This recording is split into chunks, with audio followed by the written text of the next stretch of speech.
Emily sneered at me after I announced my resignation, and I responded by maintaining a silent, steady gaze.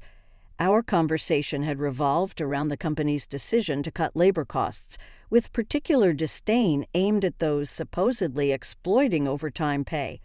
Tom, too, seemed to relish the notion of trimming expenses. A week later, my phone incessantly rang with calls from the company.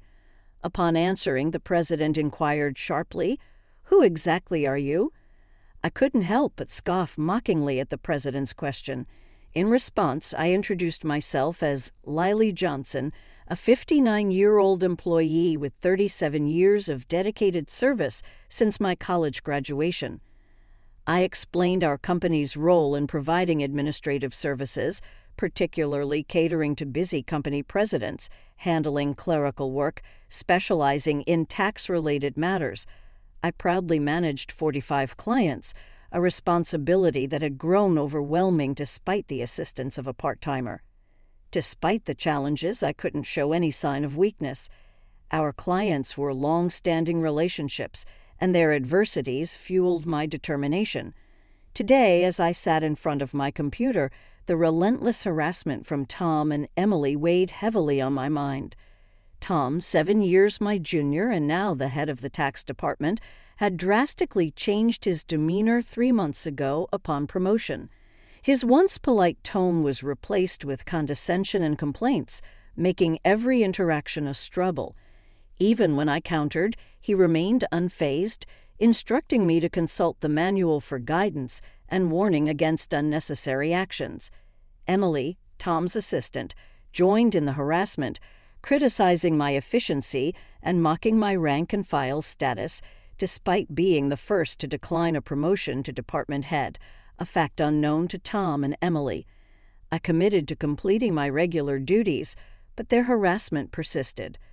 With Tom accusing me of increasing overtime, branding it a waste, Emily echoed his sentiment, sighing as she claimed my constant overtime was dragging down the entire tax department's performance.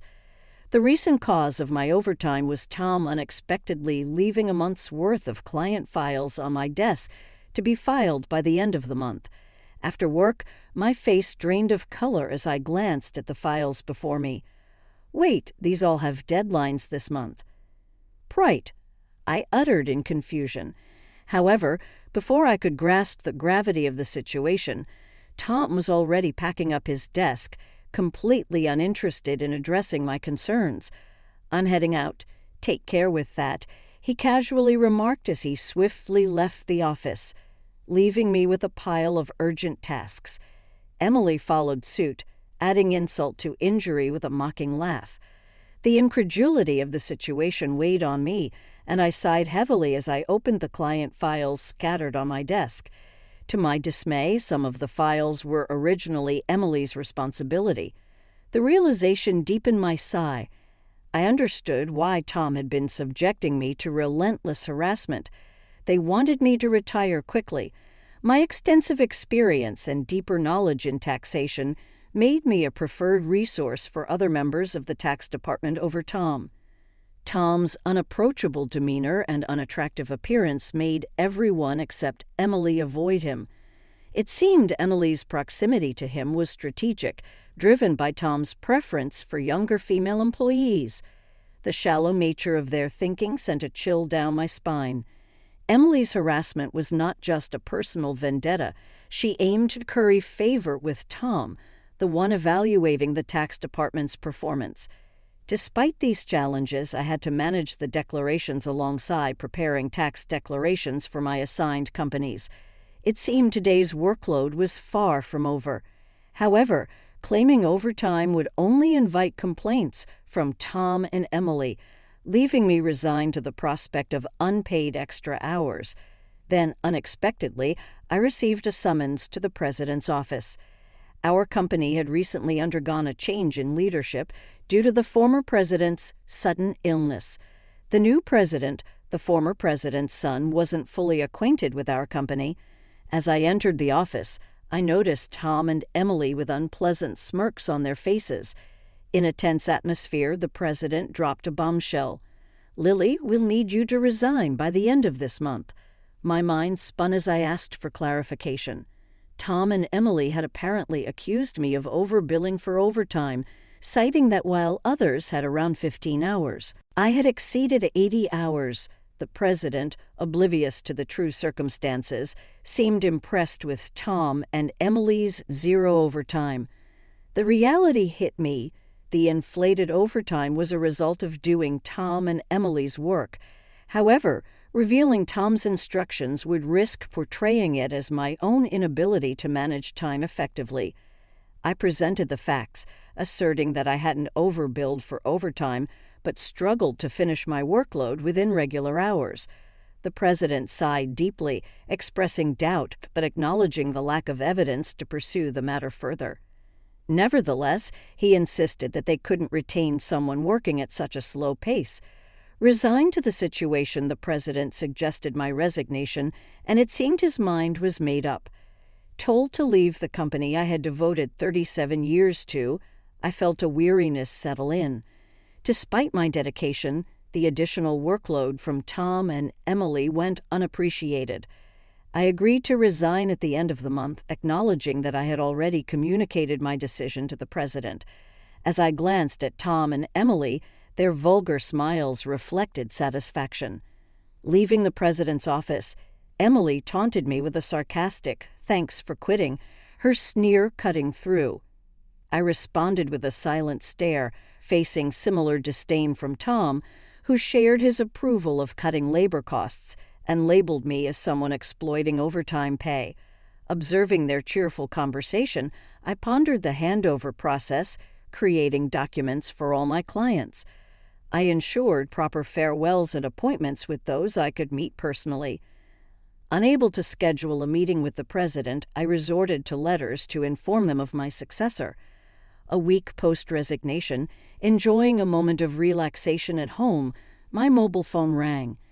Seeing the company's call, I hesitated, having already completed social insurance procedures. However, persistent calls from both the company and Tom and Emily's personal mobiles led me to answer reluctantly. As I picked up, the president urgently spoke, asking, "Who exactly are you?" I couldn't help but mockingly reply, "Just an unemployed lady who resigned from the company, nothing else." In response, the president urgently explained the chaos since my departure minus 49 calls to stop transactions with the company. He pleaded for my immediate return, revealing a sense of panic in his tone. Reluctantly, I rose from my seat and made my way back to the company. Upon my arrival, I found Tom and Emily waiting, their faces notably pale and dark circles underlining their weary eyes. Surprised by their drastic change in appearance, I inquired about what was happening. Tom glared at me and revealed, "Since you left, we've been bombarded with calls to stop transactions, not just from your clients, but also from prospective companies we were planning to introduce." "What did you do?" Emily echoed the suspicion, expressing disillusionment at the thought of me resorting to underhanded tactics. Their haggard appearance suggested the toll of handling cancellations. While I had not manipulated the clients, I had a hunch about the reason behind the transaction halts. Considering the inevitability of cancellations, I mumbled my thoughts aloud. Tom, however, accused me outright, insisting I had orchestrated something. He demanded I go to the president's office immediately, forcefully escorting me there. Upon entering the president's office with Tom and Emily, the president greeted me with a direct look in his eyes. Tom declared, "President, I brought her," with an air of authority, while Emily hurriedly followed suit. Ignoring their accusatory tone, the president questioned me about the abrupt halt in transactions after my departure. I took a deep breath and explained, "Our clients don't need us to manage their taxes. There are tax accountant firms that offer cheaper services. They continued with us because of me." Tom snapped back, questioning my self-worth, and Emily taunted me, both challenging my value to the company. Undeterred, I elaborated on my unique approach, offering tailored tax-saving strategies that resonated with our clients. Tom dismissed it as inefficient, arguing that their manual-based operations were more practical. The president sighed deeply, recognizing the fundamental difference in our approaches. In a serious tone, he said, actually signaling a crucial revelation or decision to follow. I received a surprising call from my father, the former president. It turns out that some clients who had stopped transactions went directly to Dad to negotiate on my behalf. I hadn't anticipated clients going to such lengths for me. Dad emphasized that the tax department thrived because of my contributions. Not only did I manage my clients efficiently, but I also supported my colleagues, clients possessing knowledge that even Tom couldn't match. Dad disclosed that if I hadn't declined the promotion, I would have held a higher position than a department head by now. The current president expressed regret with a pained expression. Emily appeared shocked, probably grappling with the idea that I could have been her superior. The president apologized for making me resign initially and asked if I would consider revoking my resignation. According to Dad, I was indispensable to the company. While I appreciated the change in the president's perspective, I hesitated to accept. Tom interrupted our conversation, visibly upset, and protested the president's decision, questioning why I was chosen over him. Emily echoed his sentiments, praising Tom's leadership and expressing disbelief at the preference for me. The president then sternly addressed them, revealing that since my resignation, numerous complaints had been received from the tax department, suggesting they had been shifting their workload onto others. Tom's face turned pale as the president exposed the fact that he had been pushing the preparation of client declaration forms onto subordinates, including Emily's work for multiple clients. The president pointed out the irony, considering Tom had accused me of being a salary thief. Observing Tom and Emily's pale expressions, the president continued by revealing an alleged leak about their romantic involvement. Tom struggled to defend himself, claiming he was merely mentoring Emily as her superior. However, the president produced receipts from the accounting department indicating dining expenses filed by Tom. Confronted with evidence, Tom, sweating profusely, was unable to provide a convincing explanation. Emily, too, turned ghostly pale as the president accused them of neglecting their duties, inflating expense claims, and violating company policy by having an affair in the office while being married. In a calm and straightforward manner, the president declared the termination of their employment effective immediately. Tom and Emily tried to resist, promising to retract the receipt claims and pleading for their jobs. "I have a family," Tom desperately pleaded, attempting to reverse his termination. Emily echoed his sentiments, carefully expressing her fear of being fired. She promised to apologize to me and others for burdening them with work.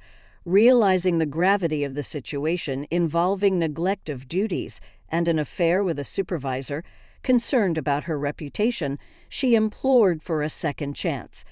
Sensing their desperation, I offered advice. "Why don't you stop resisting? It's undignified," I suggested. Tom glared at me, retorting, "Shut up. What would a single person like you understand?"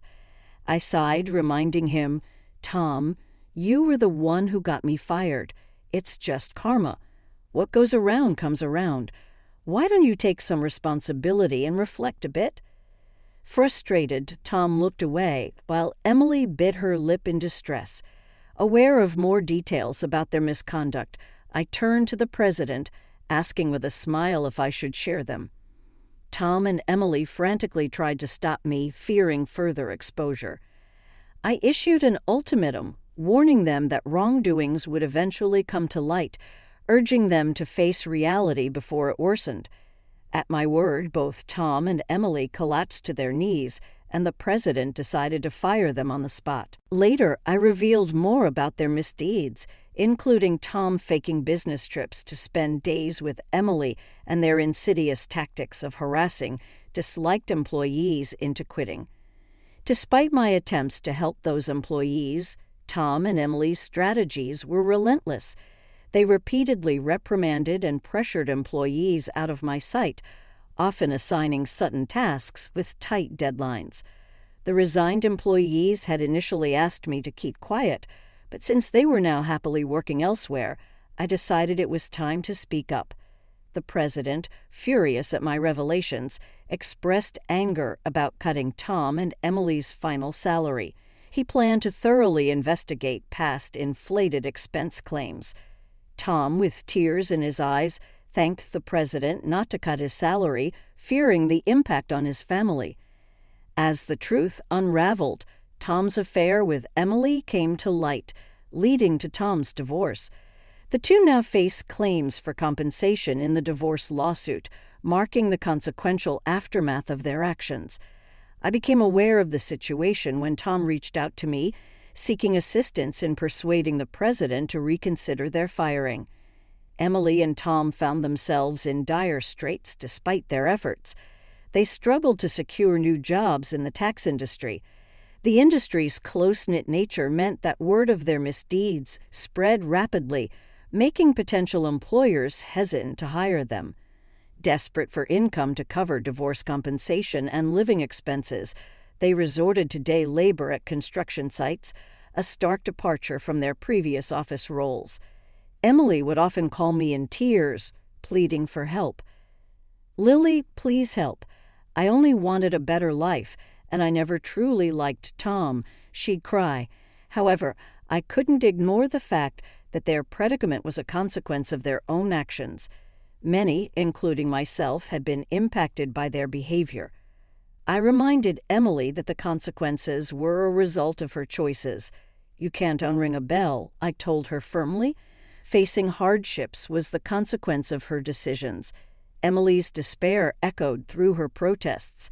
Despite her regrets, the outcome remained unchanged.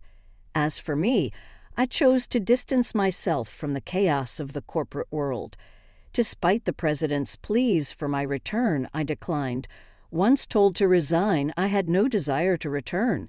Instead, I found solace in assisting at a friend's tax office, supplementing my income and enjoying a more relaxed lifestyle. In the future, I entertained the idea of starting my own office where I could serve my clients without the constraints of corporate bureaucracy. In my own space, I could fully dedicate myself to my clients' needs. As a tax accountant, I aspired to be on equal footing with my clients, providing service without superiority. This marked the beginning of a new chapter in my life, one filled with excitement and opportunities to pursue what truly mattered to me. My second life had just begun, and I eagerly anticipated